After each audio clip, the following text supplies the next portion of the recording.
Selamat datang di channel Media Catur Indonesia. Pada kesempatan kali ini kita akan membahas mengenai teori dasar dalam catur, yaitu tentang bidak bebas. Kita awali pembahasan kita dengan sedikit mengupas teori tentang bidak bebas. Jadi apa sih yang dinamakan bidak bebas? Jadi bidak bebas itu adalah bidak yang dapat bergerak maju menuju petak promosi tanpa adanya halangan atau rintangan. Jadi, cara majunya hanya dapat dihalangi oleh perwira yang bernilai 3 minimal atau dibunuh oleh pihak yang bertahan. Nah, untuk mempermudah pemahaman kita akan lanjutkan pembahasan kita dengan diagram. Pada diagram ini, yang mana yang merupakan bidak bebas? Apakah pion putih di petak A5, atau pion putih di petak E5, atau pion hitam di petak E6? Ya, jadi jawaban yang benar adalah pion putih di petak A5. Alasannya karena pion ini tidak ada lagi yang menghalangi jalannya. Kita lanjut ke diagram 2. Pada diagram berikut ini, kesempatan melangkah ada pada pihak putih. Di sini, kalau kita perhatikan, putih memang unggul materi, artinya putih memiliki satu buah pion bebas. Namun, yang disayangkan adalah pion ini letaknya sangat dekat dengan raja hitam.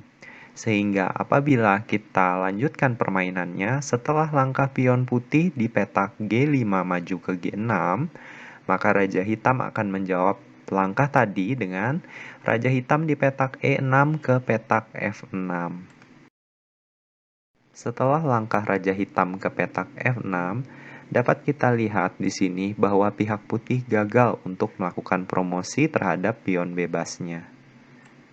Seandainya kita mencoba untuk menambahkan satu buah pion putih di petak F4, dapatkah tambahan pion putih ini membantu untuk menunjang pion putih di petak G6, sedemikian hingga raja hitam itu tidak dapat untuk mengambil buah putih? Jawabannya bisa ya. Jadi putih pertama-tama harus melakukan langkah pion putih di petak F4 maju ke petak F5. Pola seperti ini kalau teman-teman cermati, kadang-kadang ditemukan dalam permainan kita sehari-hari. Di sini pihak hitam tidak akan mungkin bisa untuk mendapatkan pion putih di petak F5. Kenapa? Karena seandainya hitam melakukan langkah raja hitam kali pion putih di petak F5, maka yang akan terjadi adalah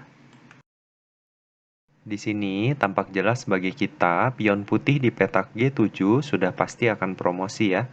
Nah, kesimpulannya apa? Jadi di sini apabila pion bebas itu berikatan adalah sangat berbahaya pada permainan babak akhir.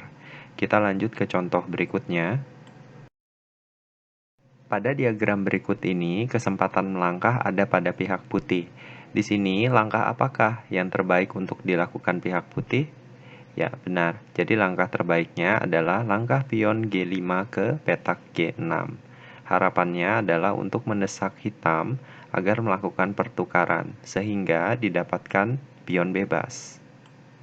Pion hitam di H7 kali pion putih di G6, pion putih kali pion hitam di G6, sehingga didapatkan bidak bebas bagi pihak putih. Kita lanjut ke contoh berikutnya. Pada diagram ini, kesempatan melangkah ada pada pihak putih. Di sini, putih sudah unggul materi kalau teman-teman perhatikan karena terdapat satu buah pion berlebihan di sayap menterinya. Keadaan yang demikian sebenarnya dapat digunakan oleh pihak putih untuk mendapatkan pion bebas. Namun kalau lagi apes, putih dapat melakukan langkah blunder. Langkah blunder apakah itu? Ya, langkah blundernya adalah pion putih di petak B2 maju ke petak B3. Kenapa kok blunder? Ayo, mari kita kaji. Apa tujuan dari langkah putih tadi? Jadi, langkah pion putih di petak B2 maju ke B3 itu mengharapkan langkah balasan dari pihak hitam adalah pion hitam di A4 kali pion putih di B3.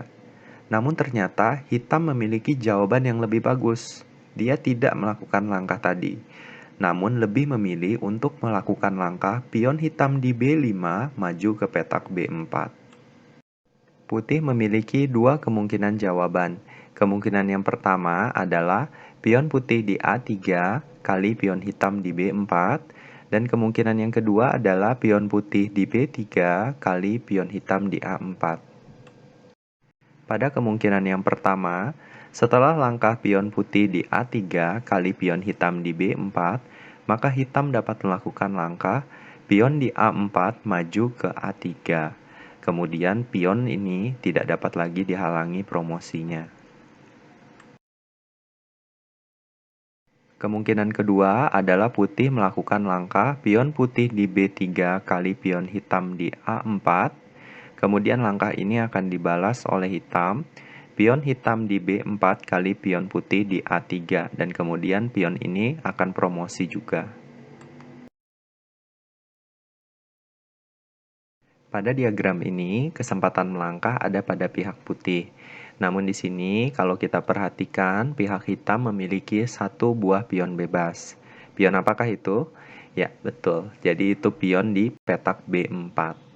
Pion ini hanya sisa 3 langkah lagi untuk mencapai petak promosinya di B1. Bagaimana langkah terbaik putih agar dapat menghentikan langkah pion ini?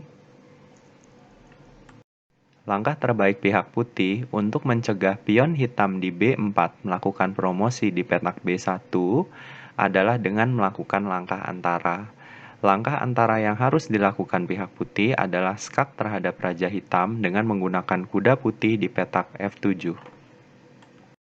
Raja hitam ke G7, kuda putih ke D6, pion hitam di B4 maju ke B3, kuda putih ke C4.